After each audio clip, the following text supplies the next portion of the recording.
네, 성도님 반갑습니다. 청년부 예배 때 여기 설 때랑 또 수요 예배 때 여기 설 때가 참 마음이 다른 것 같습니다. 오늘 주보에 보면 제목이 나와 있는데 제목이 뭐라고 되어 있을까요? 내니 두려워하지 말라. 참 말씀을 준비하면서 계속 두려워서 이 말씀을 더욱더 붙잡았던 것 같습니다. 오늘 말씀을 통해서 성도님께 주시는 하나님의 말씀을 깊이 누리시고 또 하나님 앞에서 깊은 평안과 위로 얻고 돌아가시는 귀한 시간 되기를 주님의 이름으로 축복합니다. 사랑하는 성도님, 오늘 우리가 읽은 본문이 속한 요한복음 6장은 예수님의 기적과 가르침을 중심으로 우리에게 중요한 신학적 메시지를 전달해 줍니다. 특히 우리가 읽은 본문의 앞부분에 속하는 요한복음 6장 1절에서 15절에 나오는 오병이어 사건과 요한복음 22절 이후에 나오는 나는 생명의 떡이니의 간한 설명은 서로 밀접하게 연결되어 있습니다. 다시 말하면 오병이어 기적은 예수님이 보리떡 5개와 물고기 2마리를 통해서 일으키신 기적으로 예수님이 사람들의 물리적 필요를 채워주실 수 있는 분이라는 것을 나타냅니다. 그리고 생명의 떡이라는 선언은 예수님은 우리의 물질적 필요뿐만 아니라 영적인 필요를 채워주실 수 있는 분이시다라는 것을 우리에게 알려줍니다.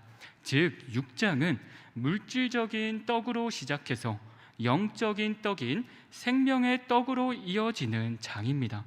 하지만 이 사이에 위치한 오늘 우리가 읽은 본문인 예수님이 물 위를 걸어오시는 사건은 6장 전체적인 문맥과는 조금 동떨어져 보이기도 하는데요. 그렇다면 사도 요한은 우리에게 무엇을 말해주기 위해서 오병이어 말씀과 생명의 떡에 관한 말씀 사이에 본문을 위치시킨 것일까요?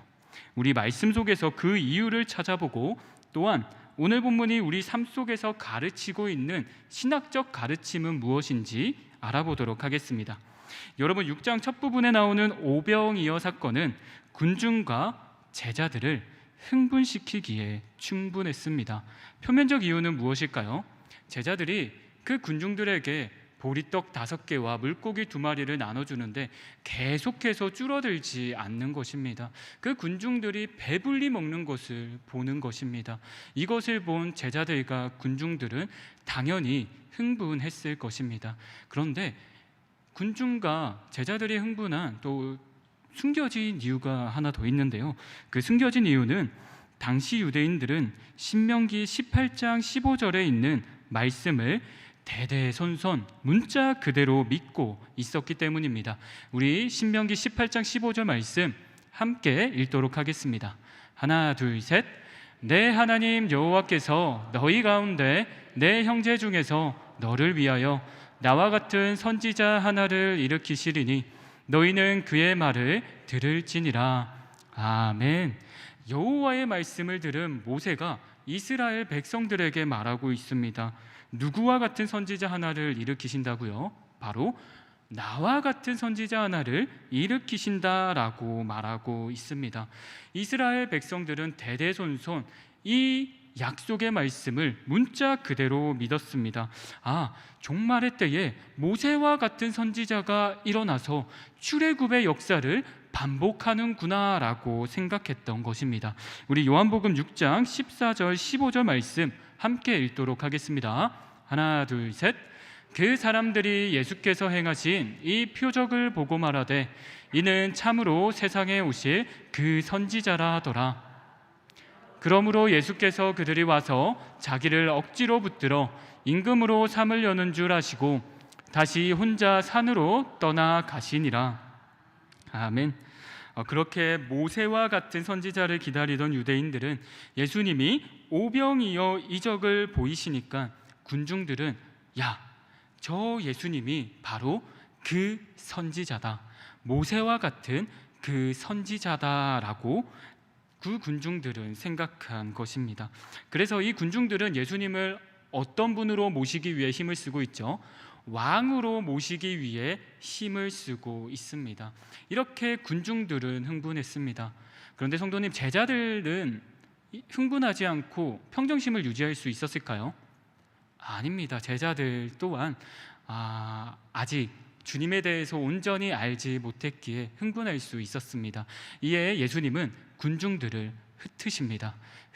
흩으시고 또 제자들은 저기 갈릴리 바다 건너편에 있는 가버나움으로 가게 하십니다. 그리고 나서 예수님은 또 어떻게 하십니까? 여느 때와 같이 혼자 산에 올라가 기도하러 가십니다. 바로 하나님의 뜻을 이루러 오신 예수님이 그 하나님의 뜻을 붙잡기 위해 산으로 올라가신 것입니다.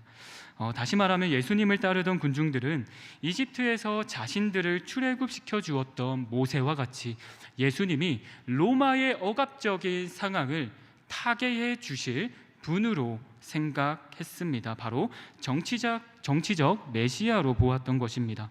즉 그들은 예수님에 대한 예언의 말씀을 문자 그대로 믿었기 때문에 예수님이 우리 이 억압된 상황을 구원해 주시는 정말 모세와 같은 선지자라고 생각했던 것이죠. 그러나 성도님, 여쭤보겠습니다. 예수님이 단순히 선지자입니까? 아닙니다.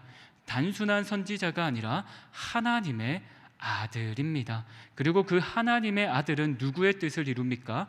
하나님의 뜻을 이룹니다. 단순히 하나님의 뜻을 이루는 것은 이 땅에서 잘 먹고 잘 사는 것이 아니었습니다. 무엇입니까? 우리에게 영원한 생명의 양식을 주기 위한 것이었죠. 이처럼 군중들이 생각하는 예수님과 예수님이 진짜의 그 본질적인 삶은 달랐다는 것을 알 수 있습니다. 그리고 우리가 이 오병이어 사건 뒤에 또 어떤 사건이 펼쳐집니까? 오늘 우리가 읽은 본문의 말씀이 펼쳐집니다. 사실상 이 본문의 말씀은 예수님이 산에서 기도하고 있을 때 제자들에게 일어난 사건을 말해주고 있습니다. 요한복음 6장 16절에서 17절 말씀, 우리 다 함께 읽도록 하겠습니다. 하나, 둘, 셋. 저물매 제자들이 바다에 내려가서 배를 타고 바다를 건너 가버나움으로 가는데 이미 어두웠고 예수는 아직 그들에게 오시지 아니하셨더니. 아멘. 성도님, 이 구절을 보니까 분위기가 어떻게 바뀌는 것 같습니까? 오병이어 사건 때는 군중들이 흥분해 있었습니다. 그런데 이 16절, 17절의 분위기를 우리는 단어와 구절을 보고 알 수 있습니다. 바로 저물매 바다에 내려가서 이미 어두워졌고 예수는 아직 그들에게 오시지 아니하셨더니. 어떻습니까? 분위기가 사뭇 다릅니다. 좀 더 차분해지는 것 같습니다. 그리고 어둠은 불길해 보이기까지 합니다. 여기서 우리가 이 분위기와 상황을 더욱 풍성하게 알기 위해서는 우리 이 말씀의 병행 본문인 마태복음 14장과 마가복음 6장의 말씀을 살펴볼 필요가 있습니다. 왜냐하면 요한복음은 다른 복음서와는 다르게 그때 일어난 사실 자체의 비중보다는 예수님께서 이 일을 통해 자신이 누구신지를 밝히시는 것이 중요했기에 비교적 짧게 기록되어 있기 때문이죠. 우리 마가복음 6장 48절 말씀 함께 읽겠습니다. 하나, 둘, 셋. 바람이 거스름으로 제자들이 힘겹게 노젓는 것을 보시고 밤 사경쯤에 바다 위로 걸어서 그들에게 오사 지나가려고 하시매. 또 이어서 병행 구절인 요한복음 6장 18절, 19절, 우리 오늘 본문 말씀이죠. 이 본문 말씀 함께 읽겠습니다. 하나, 둘, 셋. 큰 바람이 불어 파도가 일어나더라. 제자들이 노를 저어 10여리쯤 가다가 예수께서 바다 위로 걸어 배에 가까이 오심을 보고 두려워하거늘. 아멘. 성도님, 마가복음을 보면 예수님이 제자들에게 걸어오실 때의 시간이 몇 시라고 되어 있습니까? 밤 사경이라고 되어 있습니다. 밤 사경은 오늘 우리 시간으로 보면 새벽 3시와 6시 사이를 말합니다. 그리고 이 밤 사경 때 제자들은 갈릴리 바다 어디에 있었습니까? 요한복음을 보면 제자들은 열심히 노를 저어 시별이쯤 갔다고 합니다. 시별이는 우리가 한번 계산해 보면 대략 4에서 5km 정도 된다고 합니다. 갈릴리 바다폭이 8km 정도라고 본다면 4, 5km 노를 저어서 간 것은 바로 갈릴리 바다 중앙에 있다는 것을 알 수 있습니다. 그런데 여기서 의문이 드시는 분이 있을 것입니다. 공부를 조금 하신 분이라면 전도사님, 갈릴리 바다는 사실 호수 아닙니까? 호수는 일반적으로 잔잔하다고 알고 있는데 이 말씀 거짓말 아닙니까? 라고 물어볼 수도 있습니다.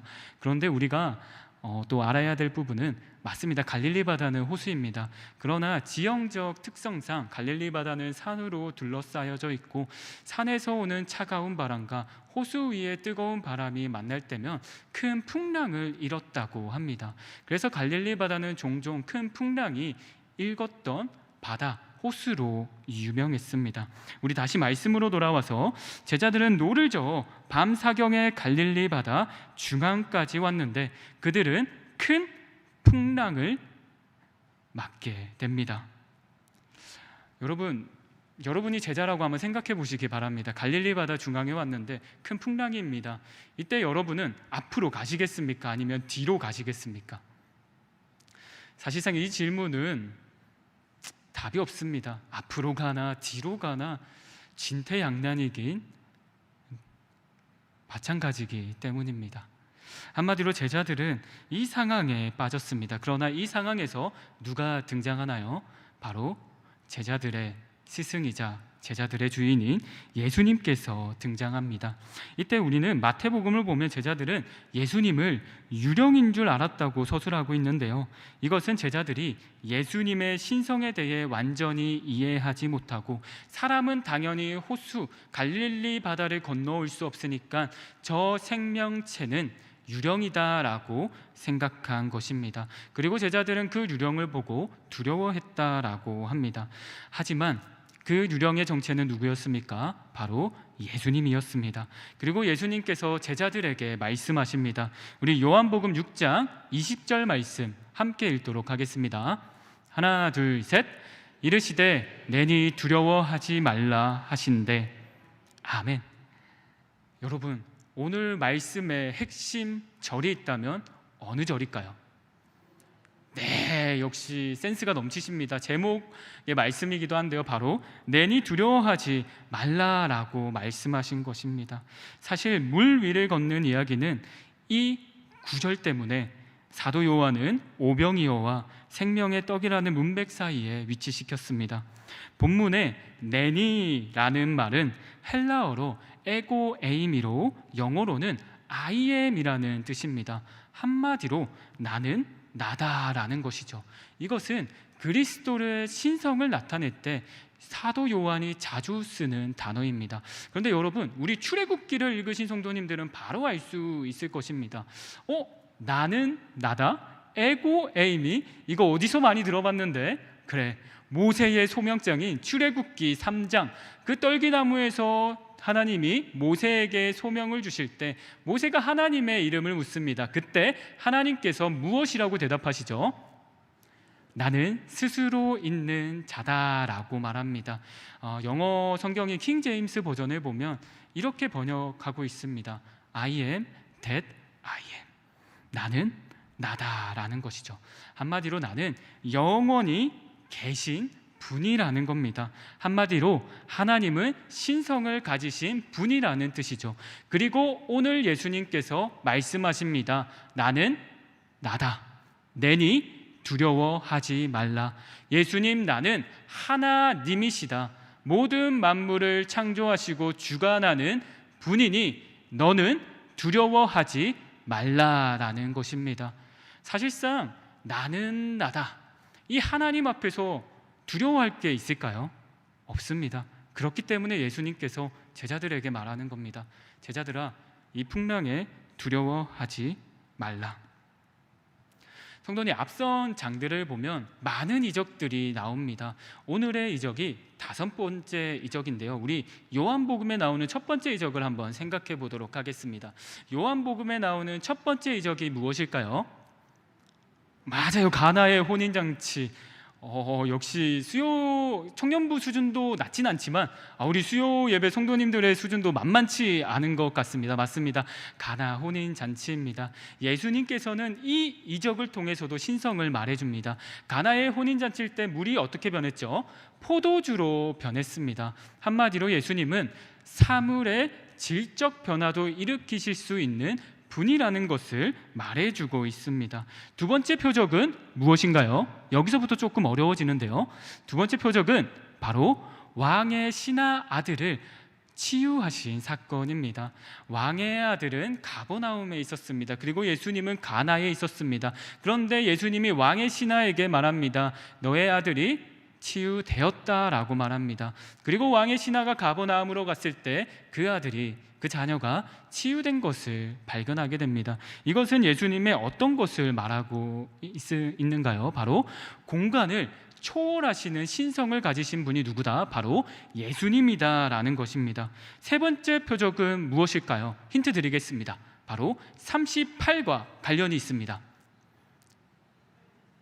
예, 맞습니다. 베데스다 연못가 안진뱅이 38년 된 그 병자를 치유하신 사건입니다. 이것은 예수님의 무엇을 알려줄까요? 예수님이 시간을 초월해서 역사하실 수 있는 분이라는 것을 우리에게 알려줍니다. 그리고 우리 앞에서 살펴보았던 오병이어의 기적은 어떤 사건이었나요? 보리떡 5개와 물고기 2마리가 계속 불어나는 사건이었습니다. 즉 하나님은 물질적, 양적으로도 많게 하실 수 있는 분이라는 것을 알려줍니다. 그리고 마지막으로 우리가 오늘 읽은 본문인 파도를 잠잠케 하시는 그 예수님을 보고 우리는 무엇을 알 수 있나요? 바로 자연을 통치하시고 자연을 잠잠케 하시는 분이 예수님이라는 것을 우리는 알게 됩니다. 여러분, 예수님이 물 위를 걸어오신 사건은 우리에게 두 가지 중요한 의미를 전달하고 있습니다. 첫 번째는 예수님이 자연의 법칙을 초월하시는 분으로 오병이어와 같이 예수님이 단순히 물질적 필요를 채워주시는 능력 이상의 영적인 신적 권위를 가지신 분임을 나타냅니다. 그리고 둘째는 제자들이 두려워할 때 예수님이 그들에게 뭐라고 말씀하시죠? 에고에이미, 나는 나다. 그러니 두려워하지 말라라고 말씀하십니다. 즉 평안을 주시는 장면으로 우리가 삶을 살아가다가 정말 예상치 못한 폭풍우와 같은 상황을 맞이하셨을 때 우리를 지켜주실 분이 누구라는 거죠? 바로 예수님이라는 것입니다. 따라서 첫 번째의 의미를 통해 우리는 물 위를 걷는 사건은 오병이어의 기적이 단순히 물질적 필요를 채우는 사건으로 그치지 않고 예수님이 영적으로 우리의 생명의 떡이 되심을 연결짓는 중요한 역할을 한다는 것을 알 수 있습니다. 그렇다면 우리 다시 본문으로 돌아와 두 번째 중요한 의미를 구체적으로 살펴보겠습니다. 마태복음 14장 32절을 보면 예수님께서 배에 함께 오르매 바람이 그치는지라라고 기록되어 있습니다. 이것이 무슨 뜻입니까? 여러분, 제자들은 두려움에 떨고 있었습니다. 그리고 예수님이 파도를 걸어오시며 나타났지만 파도는 잠잠하지 않았습니다. 그러나 파도가 잠잠하게 되는 일을 제자들은 경험하게 되는데요. 우리 요한복음 6장 21절 말씀 함께 읽도록 하겠습니다. 하나 둘 셋. 이에 기뻐서 배로 영접하니 배는 곧 그들이 가려던 땅에 이르렀더라. 아멘. 네, 언제 파도가 잠잠해질까요? 바로 제자들이 있는 배로 예수님이 오셨을 때 파도가 잠잠해지고요. 또 제자들은 목적지까지 안전하게 갔나요? 가지 않았나요? 목적지까지 갔습니다. 한마디로 예수님이 배에 왔을 때 바다가 잠잠해지는 것뿐만 아니라 그들이 가고자 했던 목적지까지도 안전하게 갈 수 있었다는 것입니다. 여러분, 예수님을 따르는 그리스도인은 인생항해에서 자신의 성장을 누구로 둡니까? 바로 예수님으로 두는 사람입니다. 우리는 인생에서 끊임없이 풍랑을 만나기도 합니다. 이때 우리는 나에게 있는 지식과 인맥과 재정을 동원해서 계속 우리가 할 수 있는 노를 졌습니다. 그러나 그 노를 열심히 저었지만 그것도 통하지 않을 때가 있습니다. 그때 우리는 최소한 누구를 찾아야 할까요? 바로 예수님을 찾아야 된다는 것입니다. 사도 요한은 예수님의 신적 권위를 계속해서 말하고 있습니다. 그러면서 무엇을 말하고 있습니까? 제자들아, 여기에 모인 성도들아, 너희의 삶을 주관하시고 인도하실 진짜 주인은 누구다? 바로 나 예수님이라는 것입니다. 그리고 너의 목적지까지 안전하게 인도하실 분이 누구다? 바로 나 예수님이라는 것입니다. 여러분이 생각하고 있는 목적지는 어디입니까? 네, 강남이나 서초구에 진출하는 것입니까? 아니면 이 교회와 가까운 약수 하이츠에 머무는 것입니까? 그것은 우리가 세상적인 관점으로만 머무는 이 모세와 같은 선지자만 기다리는 유대인 군중과 같은 생각입니다. 우리는 이 생각을 넘어야 됩니다. 우리의 목적지는 어디입니까? 천국, 바로 하나님의 나라입니다. 이 땅에서 하나님의 나라를 누리고 죽어서도 하나님의 나라를 누릴 수 있기에 주님께서 우리의 죽음을 주관하시고 우리의 삶을 주관해 주시기 때문에 나의 목적지까지 가는 데는 이상이 없다라는 믿음을 가지고 살아가는 게 그리스도인이라는 것입니다. 하지만 성도님, 우리가 잊지 말아야 될 것이 있습니다. 마가복음 6장 51절 52절 말씀에 잘 나와 있는데요, 우리 함께 읽도록 하겠습니다. 하나 둘 셋. 배에 올라 그들에게 가시니 바람이 그치는지라 제자들이 마음에 심히 놀라니 이는 그들이 그 떡 떼시던 일을 깨닫지 못하고 도리어 그 마음이 둔하여졌음이라. 아멘. 여러분, 제자들은 오병이어의 기적을 통해서 예수님의 신적 권위를 확인하기도 했습니다. 하지만 그들은 이 풍랑이 왔을 때 다시 어떤 마음으로 돌이키나요? 마음이 둔하여졌다라고 말하고 있습니다. 이것은 오늘을 살아가는 우리의 모습과도 참으로 닮아 있습니다.